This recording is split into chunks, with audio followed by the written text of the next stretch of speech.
Today, I'm delighted to be speaking with Anders Puck Nielsen. As many of you will know, he is a military analyst and a YouTube sensation, rather very influential on YouTube, although several of his videos have gone viral and been picked up by the mainstream media, which is absolutely fantastic recently. He is based in Denmark, specializes in naval warfare and strategy. Today's episode, we're going to be having a bit of a review of what's happened over the previous year. We're also going to be sort of dipping into something which I know a lot of people don't like doing, especially historians and analysts, but trying to think about what may happen in the year to come, because there are some deep trends, and then there's the stuff, there's the froth happening every day in the news. I think it's useful to try and look at some of those deep trends and how they might pan out in the coming year. Of course, there's a lot of stuff that's unpredictable. We have the Trump administration. We just don't know what they're going to do. We don't know how they will necessarily react to Russia's various acts of aggression, which are almost guaranteed for the coming year. Welcome to Silicon Curtain. Please, before you get into the video, check you are subscribed. And if you do like the video at the end, make sure you add a like. It's massively helpful for the algorithm to help people find the videos we produce and discover the fantastically insightful guests who are so generous to give their time up to appear on the channel. Thank you, a last thank you for this year as well to everybody who's supported the channel via Patreon and Buy Me a Coffee, and of course supported my fantastic guest today as well, and also to everyone who has contributed to the purchase of a truck for Ukraine. Now we're almost there. We're at about sort of 70% there of a truck. By the end of the year, we want to get it to 100%. That is going to a fantastic battalion who are in great need of this vehicle, and we will be covering that story end to end so that we can see how that truck makes a difference to the soldiers when it's received. So please do help us to get that over the line. The link to that campaign will be in the description of the video. Anders, that's a long, rambling introduction, but I'm delighted to welcome you back. Well, thanks for the invitation again. Well, before we launch into this conversation, I wanted to share some insights into the research process that goes into every video made, not just on Silicon Curtain, but also on IWI. For the news items especially, I spend a lot of time doing research to ensure accuracy and depth of the content that I create. And one of the most trusted sources for geopolitics and military news is RFU News. It's one of the channels I turn to repeatedly for source information. Their short, punchy, and highly visual format is a great way to absorb a lot of detail in a short amount of time, especially when I'm under pressure and time is at a premium. RFU News operates in more than 10 languages and is followed by millions across the globe. RFU News is a great source for insightful and comprehensive analysis on the world's most pressing geopolitical issues, with a particular focus on Ukraine. As Russia's aggressive foreign policy scales up, it's been vital to be able to turn to objective sources that report on complex issues like cross-border conflict, diplomatic dilemmas, and economic shifts. RFU team does this and much more with deep dives, data-backed analysis, and perspectives often missed by mainstream media channels. RFU News is a solid go-to source because, like Silicon Curtain, its aims are to provide transparent, balanced reporting that resonates with a global audience. The RFU team creates concise videos every day, allowing you to get a nuanced view of the war in Ukraine in just 5 minutes on a daily basis. It's important to note RFU News is not backed by big corporations. They are a team of independent journalists who rely on its loyal audience. I'm proud to support them, and I think you'll feel the same way once you check them out. Right now, RFU News is offering a 40% Christmas discount on all their plans. So don't miss this chance. Click on the link in the description and join RFU News already today. We're going to look at 2024 and we're going to try and fast forward into 2025. It's been a kind of extraordinary year. Before I ask you for your I was going to be highlights, but really they're lowlights in this context because, of course, Russia's war is exacting a huge toll of life in Ukraine, but also it's destabilizing the entire global rules-based system. I'm going to throw one out there as one of the big shockers for me, and that is the appearance of North Korean troops to try and help Russia retake Kursk. I mean, this is interesting on a number of different levels, not least the very idea of North Koreans fighting on European soil. Quite predictably, they don't seem to be doing particularly well. What's perhaps to me more surprising is the lack of reaction or response, or at least the superficial, obvious response to that. I'd love for you to respond to that and then come in with what's been the most sort of shocking moments of the year for you. Mm-hmm. Absolutely. I think the appearance of North Koreans has been surprising, shocking. You use the word shocking. I think that's a correct word, but also it has really highlighted the way that I think the Western countries have not been as good allies of Ukraine as we probably thought they would be. That Russia just objectively does seem to have allies that are willing to go further to secure Russian victory than Ukraine has. So, the Ukrainians actually meet North Koreans having boots on the ground, fighting on Russia's side here. And in the West, it's kind of, yeah, okay, yeah. I mean, sure, then we can allow you to use some,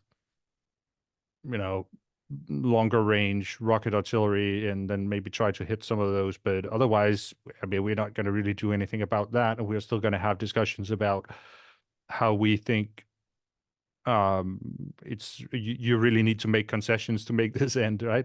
So this. I don't think these North Koreans are really going to make a big difference in the war. I mean, 10, 12,000 of them so far. It appears that's really not a big number if we look at how many soldiers Russia has engaged in the war. So it's not, unless a lot more come in 2025, it's not going to, in that way, make a huge difference. But I think it really has highlighted the sort of lack of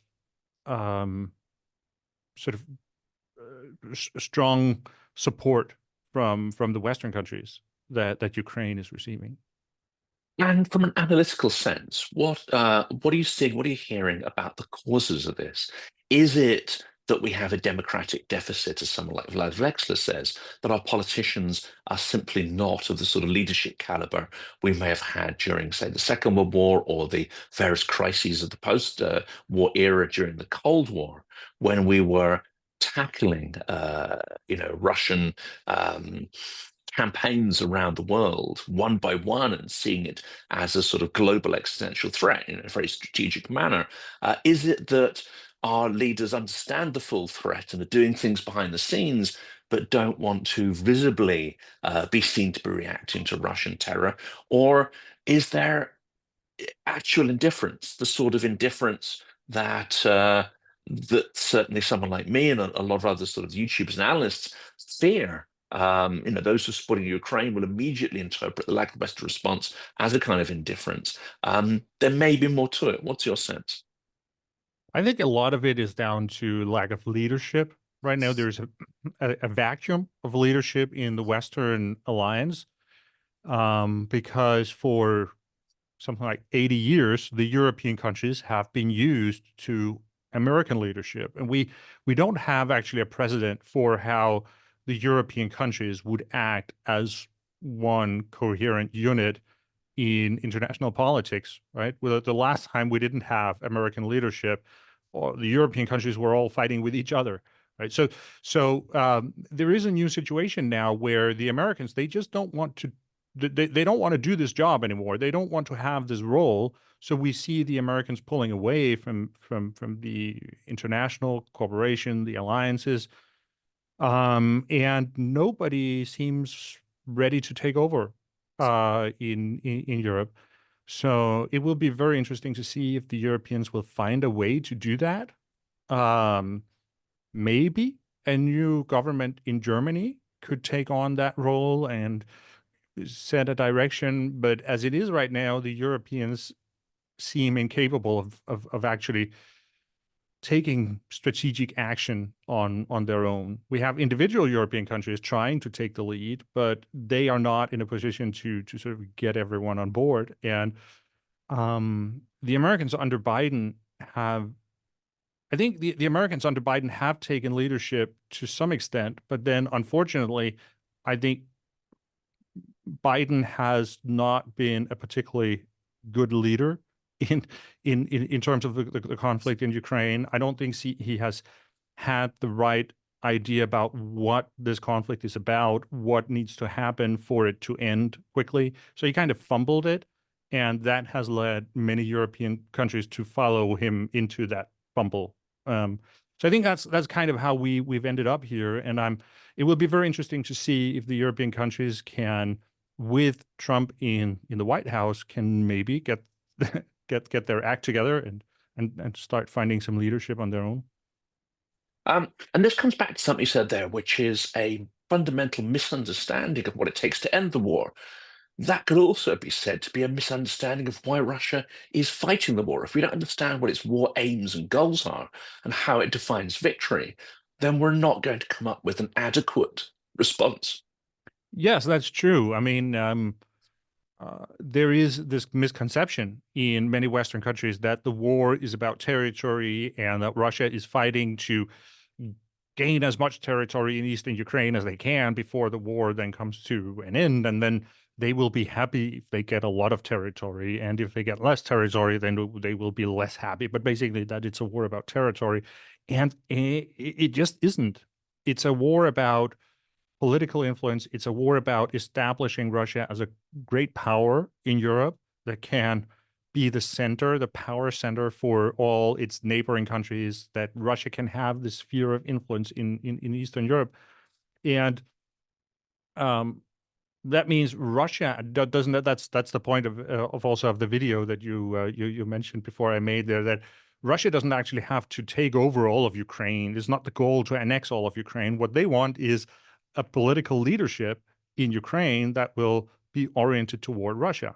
And so that is really the challenge right now. We have Western leaders that don't, many of them don't seem to understand this dynamic, and the peace proposals that are now being floated in Western countries about how this war might end, many of them really give Russia what they want, and they don't give Ukraine anything at all. And I think this comes also down to a misunderstanding of what is it that's happening there. And then, of course, if we talk Biden, then there's also just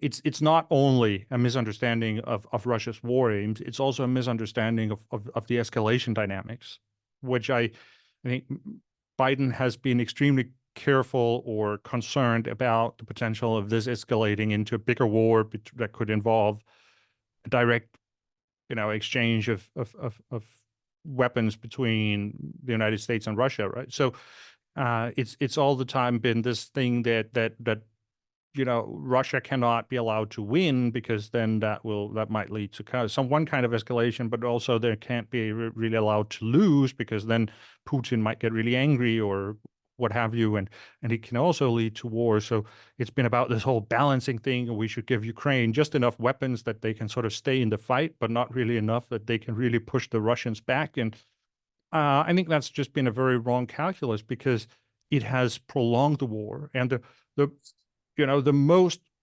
certain way you can escalate a war is by making it take a really long time. And that's basically where we've ended up now. And we are seeing the war still escalating. If you mentioned the North Koreans, but if we just take the last 6 months, then we've had the Kursk offensive from the Ukrainian side. So the war has moved into an area where it wasn't before. We've had the North Koreans. We have the sabotage hybrid campaign that's going on in Western Europe. Russia firing these Oreshnik missiles that Putin seems very excited about, and all these different dynamics that just keep pushing the boundaries of where this war is taking place, how it's taking place. We have casualty figures this year that are about double what they were last year, right? So just the war is constantly escalating, constantly being more and more intense. And I think that's been a result of actually the escalation management policy of the West that has basically just dragged out the war and ensured escalation.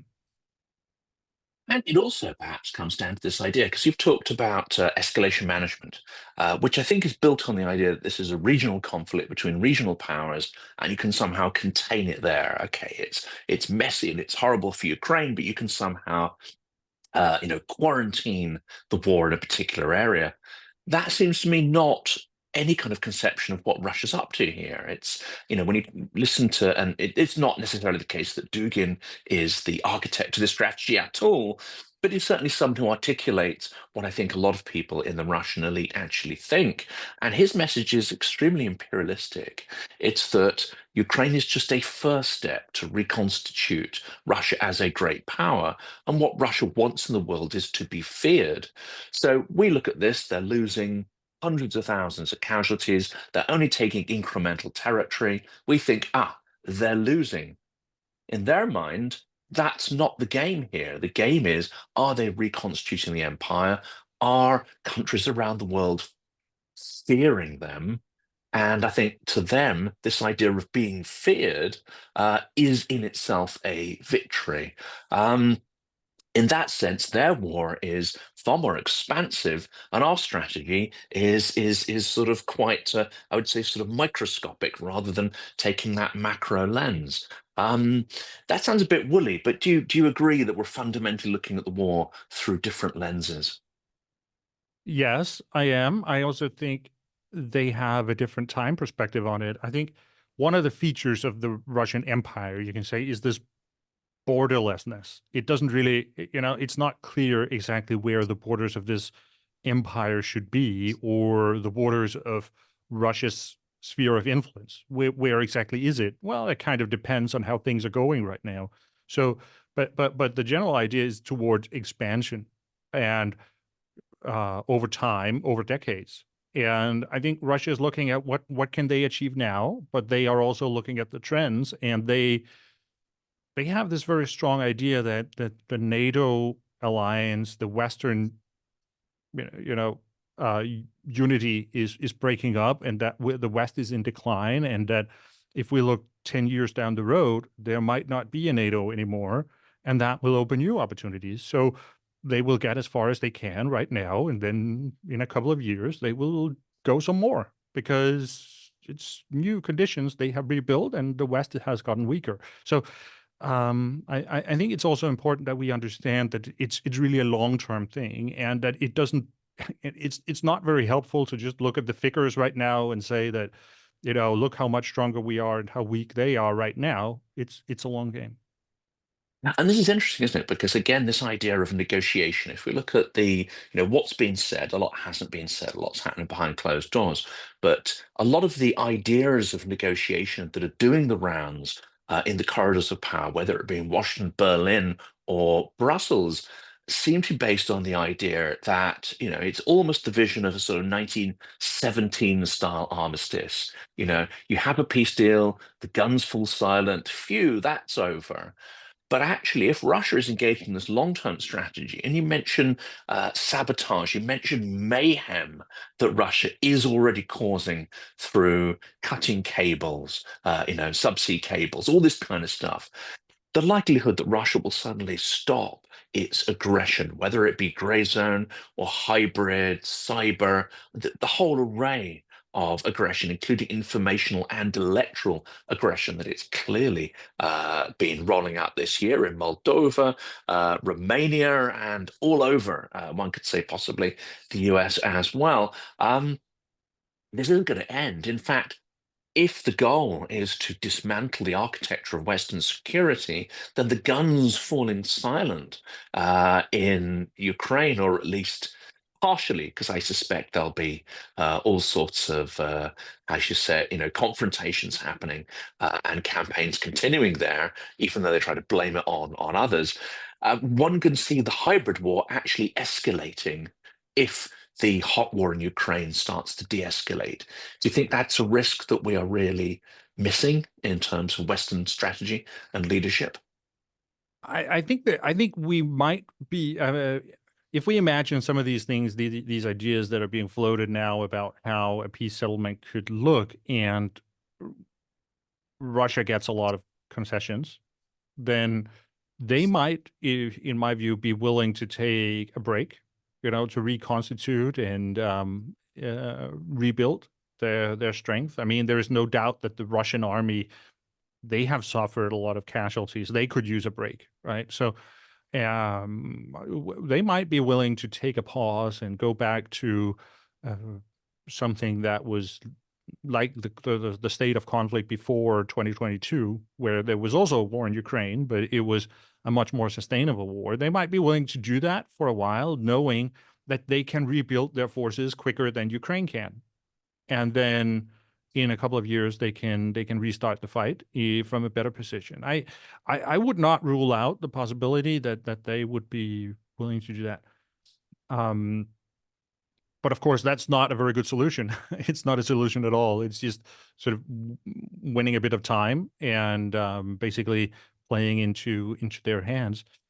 Also, what I think is truly missing from many of these plans or ideas that are being discussed in the West it's the concept of Ukrainian agency, that the Ukrainians actually have and the Ukrainians also need to agree to a ceasefire. It's kind of just one of the strange things is that the Russians, they don't believe in Ukrainian agency. They believe that when the Ukrainians fight, it's because the British and the American are basically making the Ukrainians fight, right? That's their view of it. The interesting thing is that I think in all these discussions about peace settlements, then basically it's exposed that many people in the West have the same view about Ukrainian agency.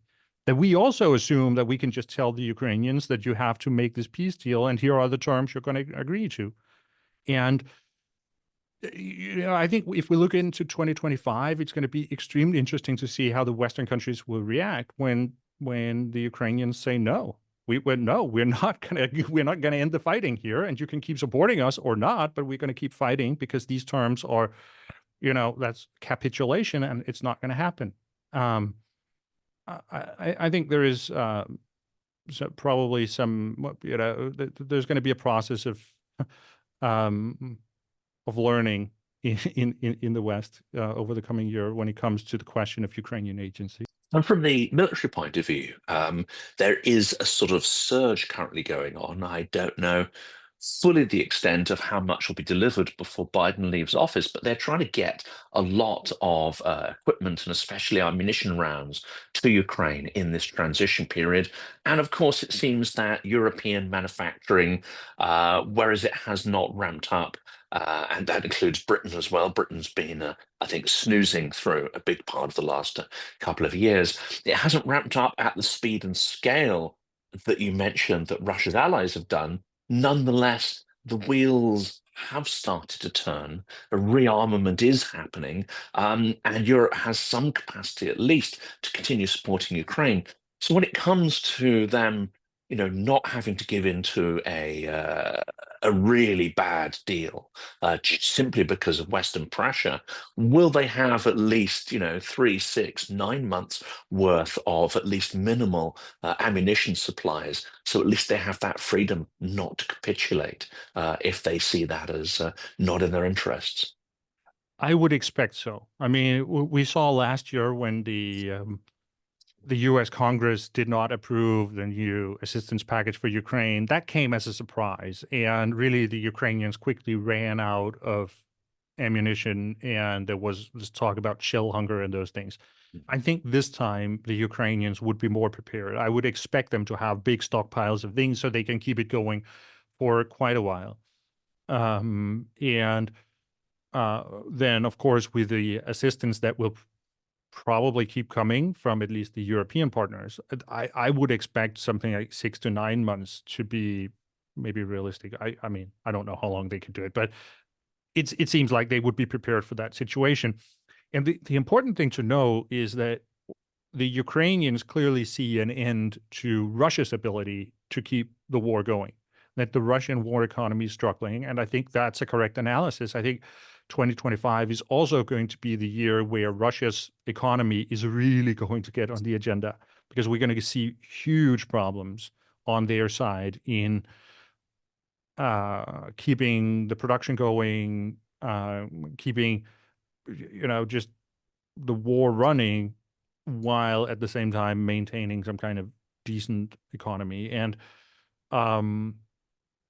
so I think what the Ukrainians are looking into is that if they can just keep this war running for, let's say, another year, then they expect to be in a better negotiating position, right?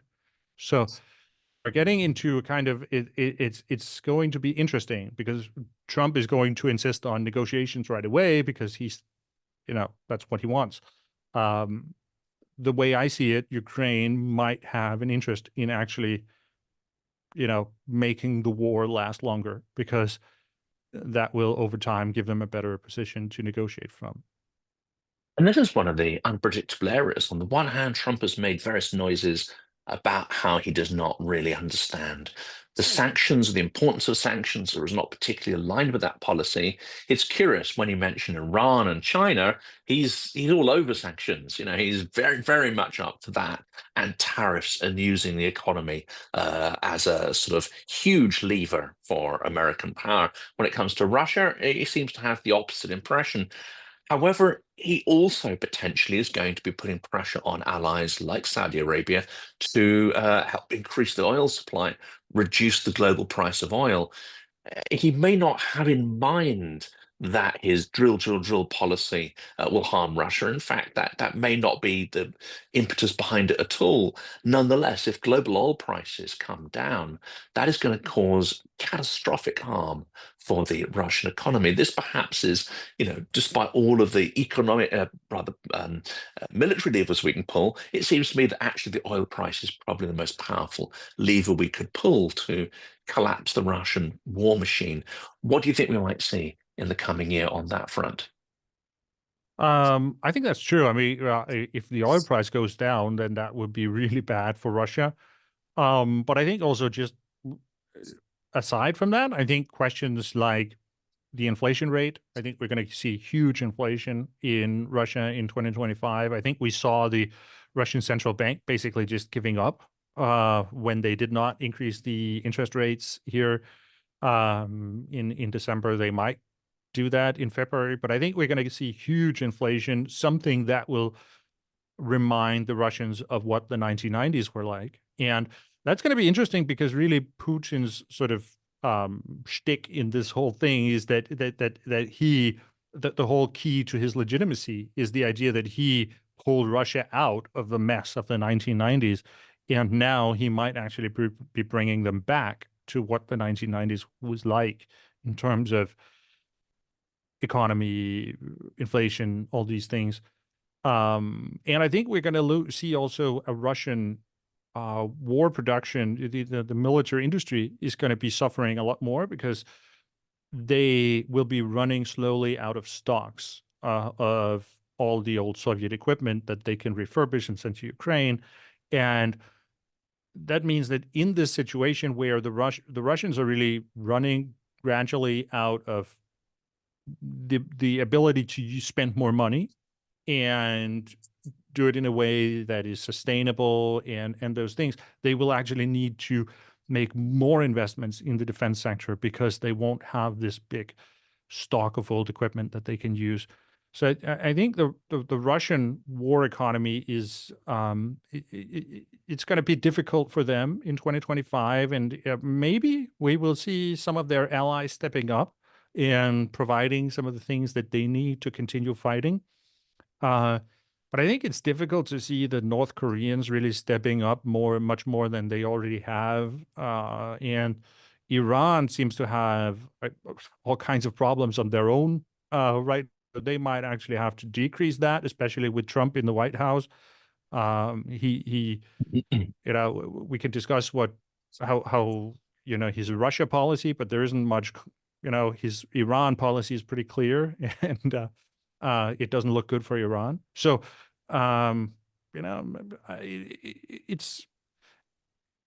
it's definitely going to be interesting to see how the Russians will keep the pressure going if the negotiations that probably will come in the spring, if they don't lead to anything. And this is interesting, isn't it? Because Biden, as you said, as we discussed earlier, seems to see this as a localized, constrained war. Whereas if we're going to take the slightly more, I would say, expansive, or some might even say conspiratorial angle, Russia is clearly working through, or it seems to be working through, some of its proxies and allies, such as Iran, the Houthis, Hezbollah, Hamas. These are now being comprehensively smashed by Israel. And then we're not going to talk about domestic policies or necessarily what's happening in Gaza, as it were, with civilians, because that's a can of worms. But on a geopolitical level, it seems that Israel does not feel constrained. When it's under threat or it has security issues there, it would go after Iran. It goes after proxies in Lebanon around. And it's far, I think, easier to imagine that Trump will also not feel that constrained in the way Biden does. So we may see the US really supporting Israel to go after Russia's proxies. We're also have seen quite interesting collapse of Russian power in Syria. Now, there's some involvement of Israel there, clearly. There's a big involvement of Turkey, which again is playing a rather interesting game vis-a-vis Russia. Far more, I think they get that sort of 19th century imperialist sort of, chessboard style kind of, willing to ally on certain things and push back and confront Russia in other areas. But perhaps there's a pattern here of Russian global ambition and Russian global proxies and alliances, and that's not gone particularly well. I mean, with your naval expertise on, how important is it the loss of the Syrian ports, the loss of the ability to project logistics and power around the world, and potentially use Syria as a way to help support, Russia's ventures in sub-Saharan Africa? It's been said that this now puts those operations at risk. Again, this paints a picture of, I would say, Russia acting on a more global scale, and we're perhaps failing to see it or failing to tackle it in the way we would have done during the Cold War. Yeah, definitely. The loss of Syria is definitely significant for Russia. It's essentially their Mediterranean base that they lost from a naval point of view. Also, the air bases there are really important. I'm always a bit skeptical about the idea of Iran being a proxy of Russia.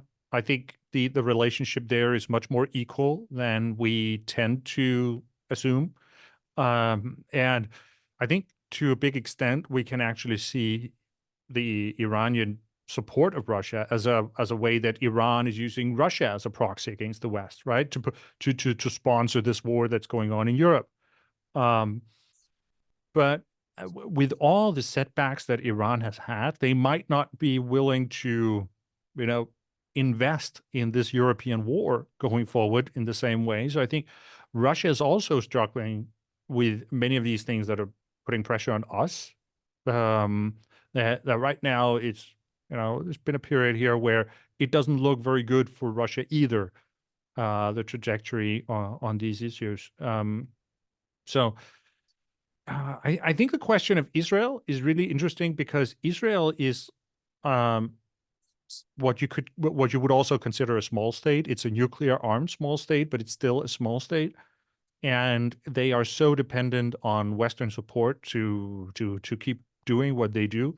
It's really been interesting to see how far they have pushed it. And I won't go into all the problem, the humanitarian aspects and all those things. But if we just look at it purely from a political military aspect, then it's been clear that the Western countries have not been comfortable with Israel's actions since the terror attack on October 7th last year. And still, the Israelis have been pushing it and pushing it and pushing it, and the support from the Western countries remains high, because we really get into this idea of what else are the Western countries supposed to do? I mean, how are they willing to abandon Israel in this situation and say, no, this was a step too far, now you're on your own? No. Clearly, the Western countries, and especially the United States, are not willing to do that. So I remember an Israeli military historian once said that it's often said that the great powers do what they want, and the small states suffer what they have, or something like that. But in reality, the truth is it's the other way around. It's the small states that do what they want, and it's the great powers that have to suffer as a consequence, because they're just kind of being dragged along. I think that's clearly what we're seeing in happening in the Middle East.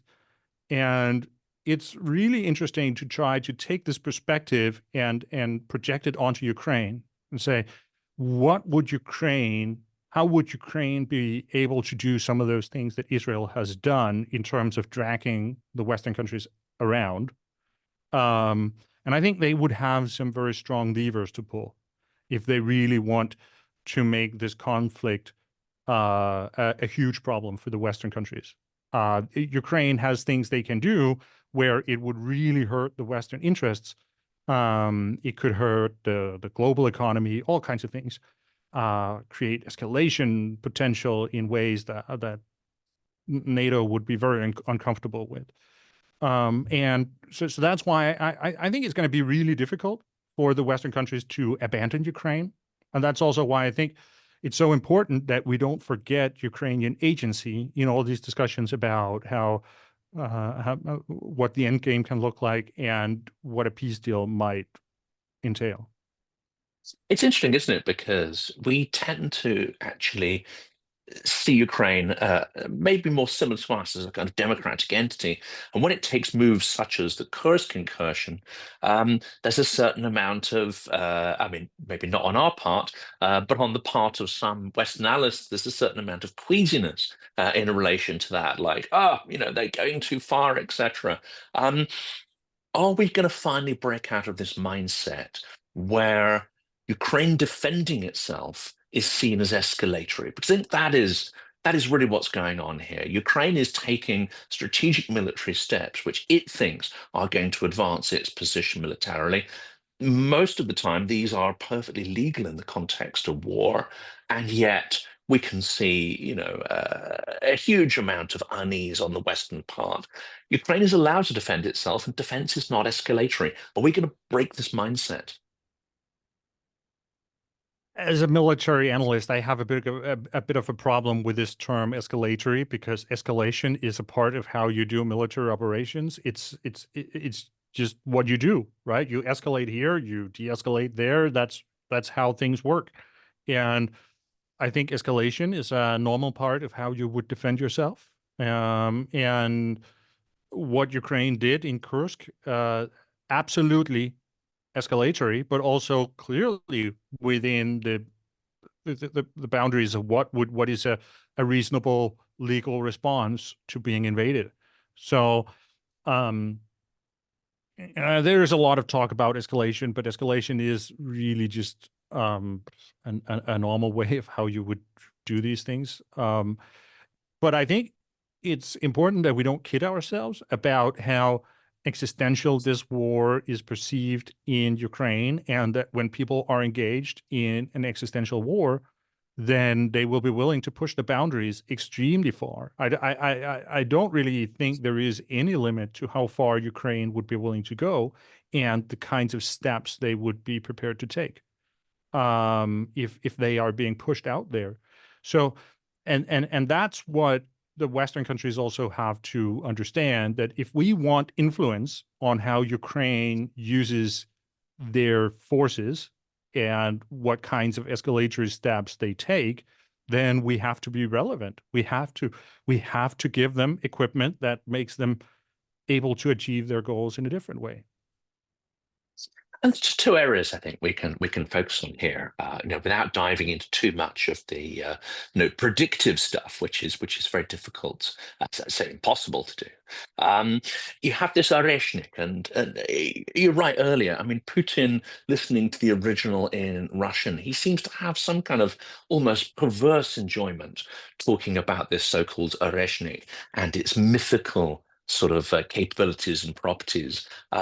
Those weren't really demonstrated by the first strike.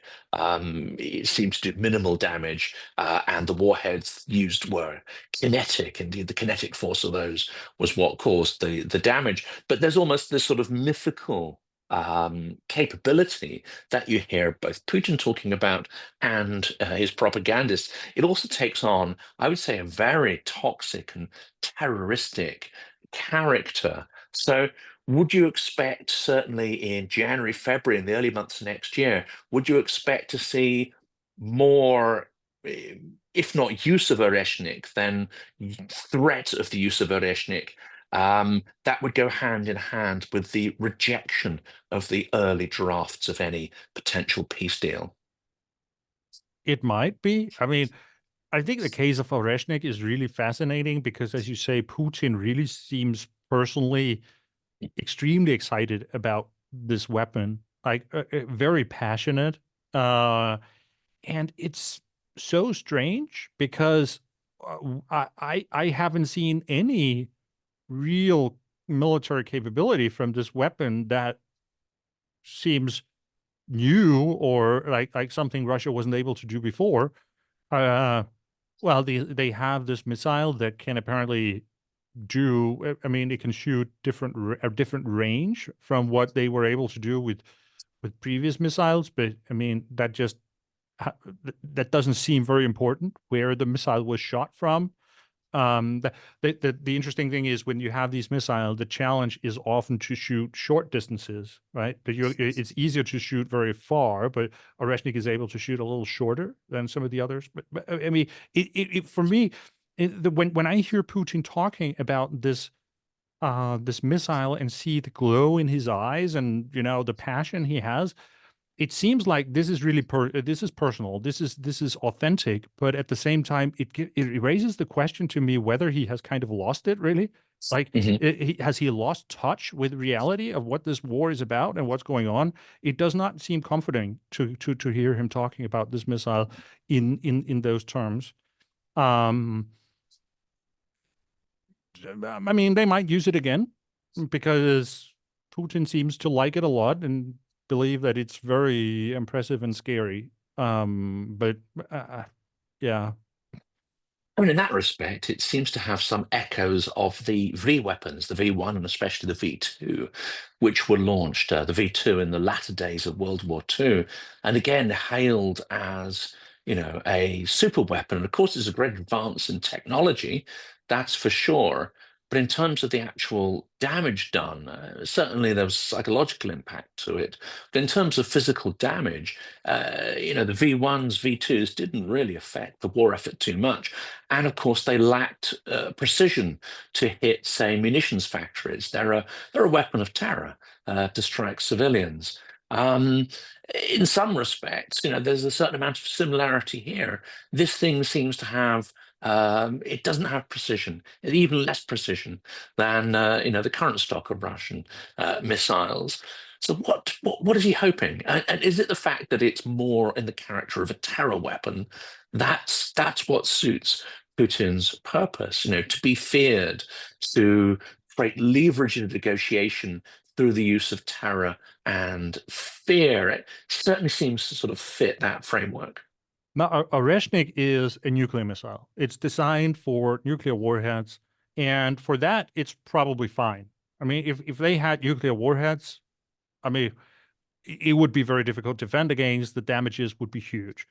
The thing is that now they just take this missile that is designed for nuclear warheads and they put conventional warheads into it, and for that, it's just not good. It has no precision. It's not extremely powerful. In objectively, it just seems worse than the other types of missiles that Russia has been using for almost 3 years now, that are designed as conventional missiles. So it's really strange to hear him talking about how this missile would have huge effect as a non-nuclear missile, because it clearly doesn't. And it's not new that Russia has nuclear capabilities. This is old technology. So I don't know. It's just really weird hearing him talking about this. And one thing is that they seem to have assumed that the Western countries would be more scared and that there would be a bigger sort of PR impact from this. But really, Putin seems himself to have bought into this propaganda and be passionate about it. It's a bit interesting, but also a bit scary. And that's interesting, isn't it? I mean, we don't have to dive into this necessarily, but it almost suggests that Putin's aides, Putin's minions and apparatchiks have nothing left to give him, nothing that's actually effective, at least in terms of conventional warfare. So they're having to sort of create this almost mythical capabilities to keep the Tsar happy. So yes, it suggests that he's detached. It also suggests that the barrel is starting to empty out there in terms of what his minions can give him. I agree. Yes, exactly that.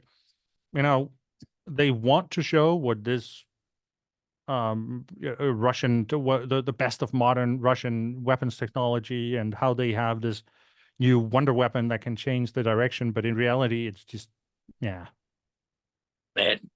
Well, let's end on this question. So rather than saying what's going to happen next year, because also we cannot predict, I think the only predictive factor here is that Russian aggression will not just magically cease.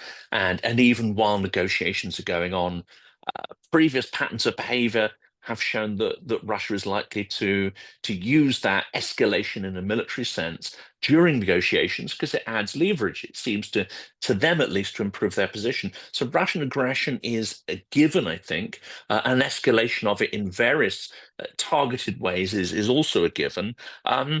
It might be interesting to ask what actually constrains Putin, because if he wanted to win this war, at least in terms of his objectives, then of course nuclear would be an obvious way to go. But it seems there are some definite constraints on him. The economy is one constraint. His ability to turn around the Russian economy into a war economy under Belousov has not perhaps gone quite the way he wanted. Their wonder weapons are running out. Their conventional or are not effective as they feared. Their conventional armory is running out. The capacity of their allies you mentioned is potentially starting to reach its sort of limits and cannot expand beyond that. What constrains Putin in terms of what he might want to do, but he cannot do because of allies such as, say, China? That would be a particular red line for them, especially in the nuclear context. Yeah, I think in the nuclear context, then the reaction from actually not only the outside world, China, of course, I think they made it quite clear that this is not a nuclear war and they would not accept that. India, the same, the United States probably as well. So I think, in that sense, there are constraints external. I think there are also constraints about how the Russian population would react to this. I mean, I think those constraints are probably even more important, not just about the nuclear question, but also about questions of mobilization, for example. Why is it that Russia has this really, I mean, if you look at it, then the way they are manning their forces through bonuses and, high wages, trying to motivate people to sign up voluntarily for the war, that is one of the main reasons why they have the economic problems that they have with the inflation going through the roof, because they are just pumping money into society in all these bonuses for people to sign up for the military. Why is it they're doing that? They are doing that because Putin is not comfortable, or he doesn't feel sure about the how far the Russian population really supports this war when it comes down to it. So they are clearly willing to accept what's going on as long as it doesn't influence themselves too much. And, but we have to remember that this is still in Russia a special military operation. Russia is not officially at war. And I don't, I mean, that puts a lot of restraints on Putin. The fact that he has not yet had the guts to declare war officially. It just makes it really hard for him to take some of those steps that he probably wants to take. I think for the first, it rules out nuclear weapons. How would he explain to the Russian people that he has used nuclear weapons in a situation where Russia is not even at war? But the other one is also all these other things about getting a more sustainable manning system that doesn't destroy the economy as the current one does.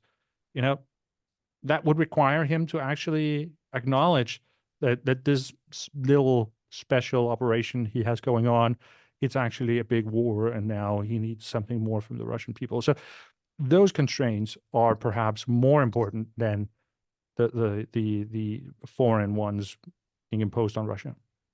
And that's interesting, isn't it? Because not mobilizing the urban populations in St. Petersburg and Moscow, it does suggest that actually regime survivability is still his #1 goal.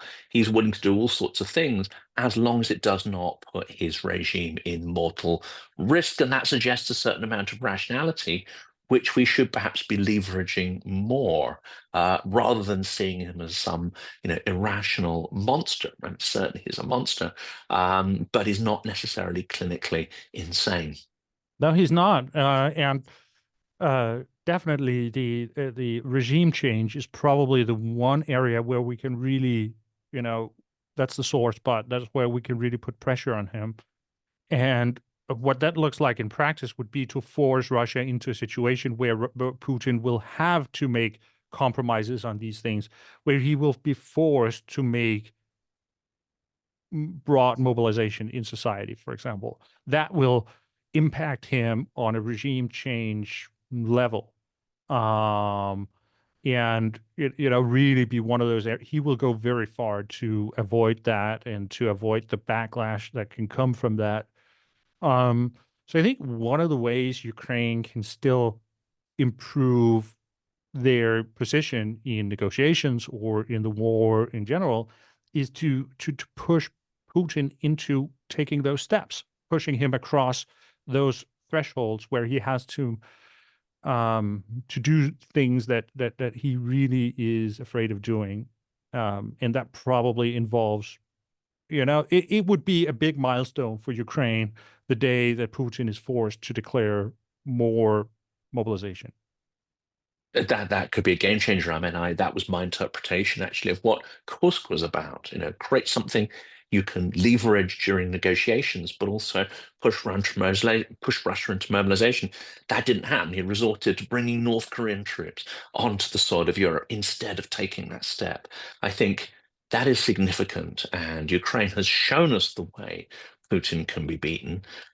We have not necessarily supported Ukraine to leveraging that to the full extent. Let's see if that happens in the coming year ahead. I hope we get better at understanding that local context and Russian psychology.